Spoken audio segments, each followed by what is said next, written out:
I'm Jake. I'm Tom. And we are VIMTV, Velocities in Music, the best kept secret in music reviews. About 900 of you requested that we review the new Coldplay record. And I don't know why, because if you remember in 2011 when Coldplay released Mylo Xyloto, or Xyloto, however the heck you say it, Tom and I did not like that album. No, not at all. One bit. Mostly because Rihanna was on it, but I'm sure there was a few other reasons. Yeah.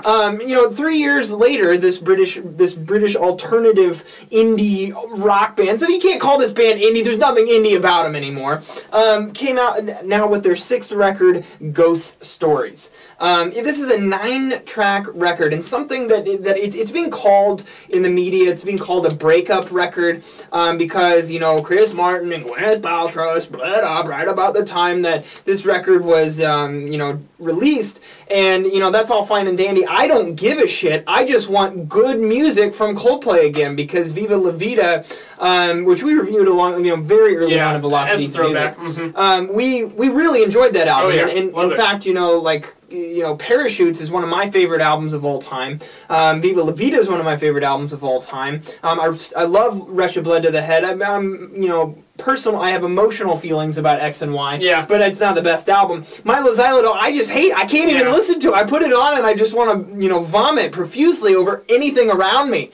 So Ghost Stories, you know, coming into this record, Tom, I don't know about you, but I was dreading this. Oh yeah, same here. We did not have high hopes. I did not have a good attitude about it, and I know that you saw track 8, the first single, A Sky Full of Stars. You saw that perforence on Saturday Night Live, and it absolutely terrified me. Oh man, it was so bad. You know, hearing you say that, and you know, expectations were very low coming into listening to Ghost Stories. So when you guys were requesting it, we loved the enthusiasm. That's why we knew we had to review it.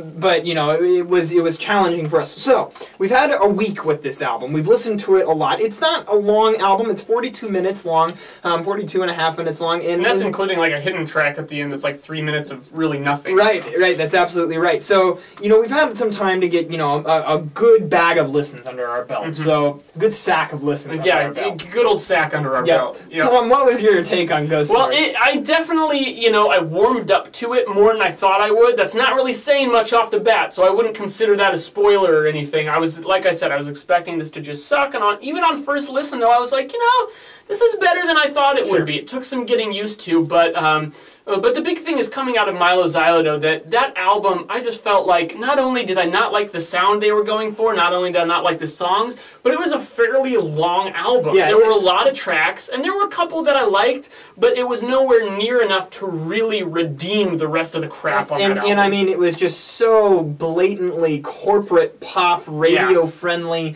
you know, overproduced, self-indulgent, just, there was so much about that record that just made you, you know, recoil a bit. Coming into this one, I really noticed a big change in sound. Yeah, for sure. It's, you know, it's still in that same vein, but everything is like the reins were pulled back. True. Everything is just less on that edge. It's a little bit more focused. Yeah. And that even goes to show with, you know, the shorter album length and fewer tracks, it's a more concise listening experience. I think that, you know, they had to have trimmed a lot of fat off of this thing, and so they kept it to just, you know, some actually pretty quality tracks. Now, that being said, I think at first some of the sound aesthetic will sound similar to Mylo Xyloto, but really once you get to know the subtleties working in these tracks, and just the fact that I think they chose the sounds they were using very specifically. So I have to give my hats off to them there.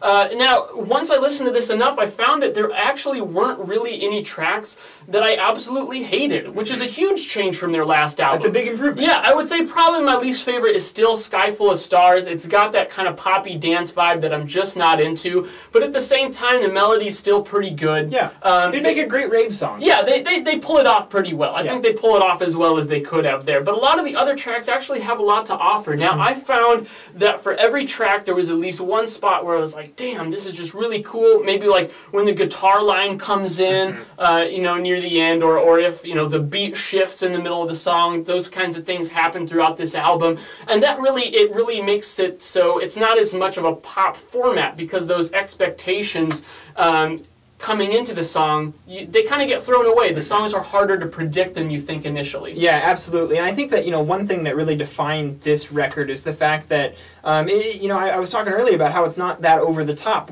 Every song on this record is grounded by a large, thick beat. Yeah. Usually electronically produced, but that's all right. I mean, Coldplay, I read another review out there that said that they had traded in a lot of their guitars for keyboards, and I get that, and I get as bands get resources, they want to, incorporate a wider range of sounds, and in this day and age, that usually means incorporating electronic elements into their sound, whether that be in beats, bass, or background synths, which you hear in full flavor on Ghost Stories. I mean, you have electronic beats. There's usually a real bass line in most of these songs. You have a nice, almost like string, like MIDI strings, but well produced, and it sounds nice subtly in the background. It's not loud. It's not in your face. It's just kind of providing this kind of nice background, and then you have like a simple but pretty and aesthetic guitar melody, and of course Chris Martin's vocals. Chris Martin is just a damn good vocalist. There's no way around it.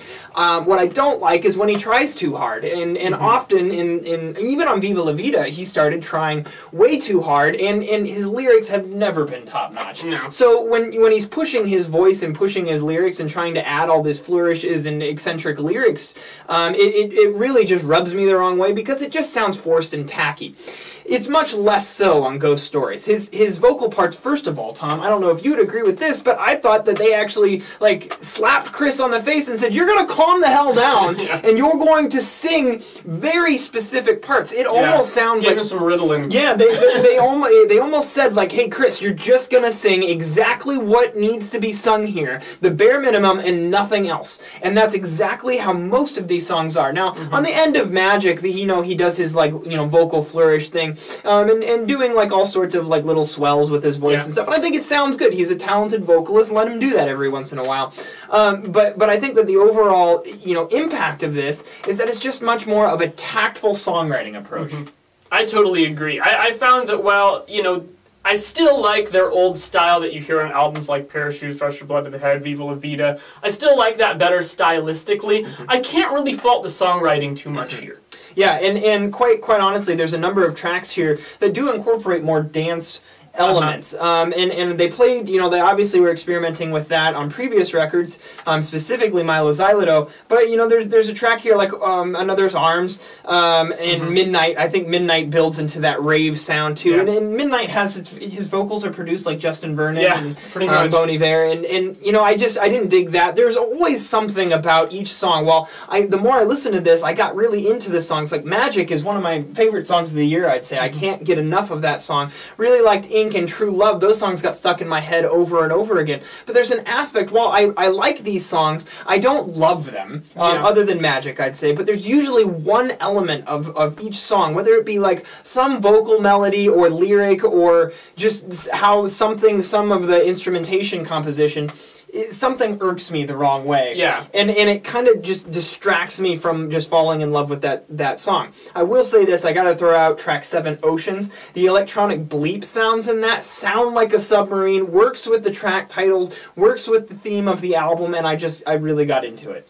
So overall, I don't know about you, Tom, I found that while I started expecting to hate this, the more I listened to it, which I've listened to this probably 7 or 8 times, each listen, I like this more and more and more and more. I don't love it, but I'm liking it more and more, and I think I'm going to come back to it. And I found myself coming up on it even in the last couple listens, but I think I've hit a point where, while I respect what they're doing here, I don't think there's a particularly terrible spot on this album. Not a lot of it really blew me away, so it made for an album that was evenly enjoyable, but not really overwhelmingly so. Yeah, and I think this is getting a lot of mixed reviews, so I think that, I hear that we're a little bit apart here, and that's okay, because I think that that's pretty representative of what you guys are feeling out there and what a lot of other critics are feeling, and quite frankly, that's kind of part of what Ghost Story is. It's a bit of a polarizing effort. For sure. There's nothing overwhelmingly good or overwhelmingly bad about this, so that kind of, whenever you're gonna walk in the line, I think it does tend to evoke a more polarizing effort, especially from a band that people are very knowledgeable about their catalog. Yeah. I'm going to go 80 on this one. I felt that this is a very solid record, or even a good album from Coldplay. Not their best. It's not on the level of some of their previous works, but I'd say that it's up there with like X and Y. I'm going to go 72. Okay, so that puts us in the mid-70s, and that is generally a sign of an album that's solid, that Tom and I may have some gripes about here and there, but overall, we would still probably recommend it to you guys. So, you guys requested Ghost Stories a lot. What did you think of this record? Did you love it? Did you hate it? Why? And did it, meet all of your expectations, whatever those may be? Leave us a comment at www.velocitiesandmusic.com or youtube.com/velocitiesandmusic. As always, follow us on Twitter, like us on Facebook, and let Tom and I know what records you'd like to see us review in this channel. I'm Jake. I'm Tom. And we are VIMTV, moving music critique forward.